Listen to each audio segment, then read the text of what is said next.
The laughter struck me before I even understood the words. I stood in the center of the grand ballroom, holding a delicate velvet box, a cherished family heirloom I had intended for my new daughter-in-law. Then she spoke. "Oh, come on, Mr. Turner," she said with a sharp, mocking lilt. "You really thought I'd wear something this ancient? It looks like it came from a thrift shop." Gasps rippled through the crowd. A few guests covered their mouths to hide their amusement. My son, Michael, froze, torn between his fiancée and me. The warmth and joy I had felt just moments ago evaporated. At 71, I faced more than my share of hardships: factory closures, losing my home to fire, the death of my beloved Margaret. But nothing cuts like being humiliated in front of your own family. I had poured nearly $50,000 into this day, striving to give Michael and Claire the wedding of their dreams. The ballroom sparkled with crystal, the tables were lined with roses, and a live jazz band played a soft, cheerful tune. Everything was perfect, until Claire chose to speak. "Claire," I murmured, gripping the small box tightly. "This necklace belonged to Michael's grandmother. She wore it on her wedding day." But Claire's laughter pierced me like ice. "Oh, that explains the mothball smell," she said. The laughter around us grew louder. Michael tried to intervene, touching her arm. She shrugged him off. "I'm just being honest, babe. We can't have something old messing up the photos." I closed the box, slid it into my jacket, and took a measured step back. "You're right," I said quietly, my voice steady. "We wouldn't want anything old to ruin your perfect day." And with that, I walked away, ignoring the stares that followed me. In the hallway, I faced my reflection in the mirror. The man staring back looked weary, tired of believing that money and appearances could mask true character. Margaret used to say, "Money shows who people really are. Give it to the wrong person and you'll see their soul." Now I was seeing it clearly. I found Michael near the catering area, pale and anxious. "Dad, I'm so sorry about what she said. Claire's just stressed, she didn't mean it." I raised an eyebrow. "She didn't mean to embarrass me in front of 200 people? He shuffled, avoiding my gaze. "The photographer, the guests, the dress, it's a lot. Please, don't take it personally." I let out a bitter laugh.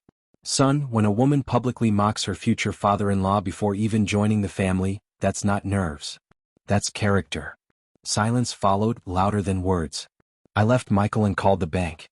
The funds I had reserved for the remaining wedding costs, catering, decor, final payments, were frozen within 10 minutes.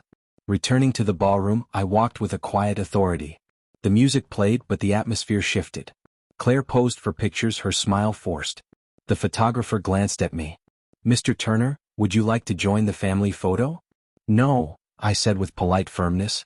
"I think the photo should reflect how the family truly feels." Claire's grin faltered. Michael looked confused. "What do you mean?" she demanded.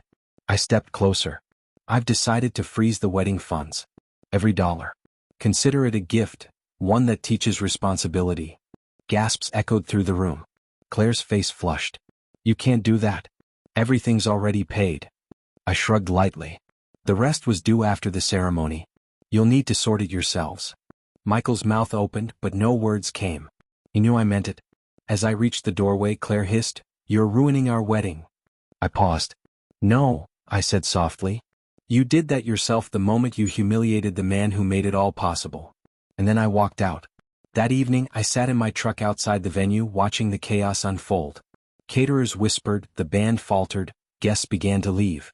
I felt no guilt, only calm. My phone buzzed. "Dad, please, they won't serve dinner unless we pay. Can't you?" "I warned you, son," I said gently. "Respect is worth more than any bill." A week later, Michael visited me alone, exhausted and somber. "She's gone," he said. Her family had pulled her out, furious at the turn of events. "We called off the wedding." I nodded. "I'm sorry it ended this way." He shook his head. "Don't be. You opened my eyes.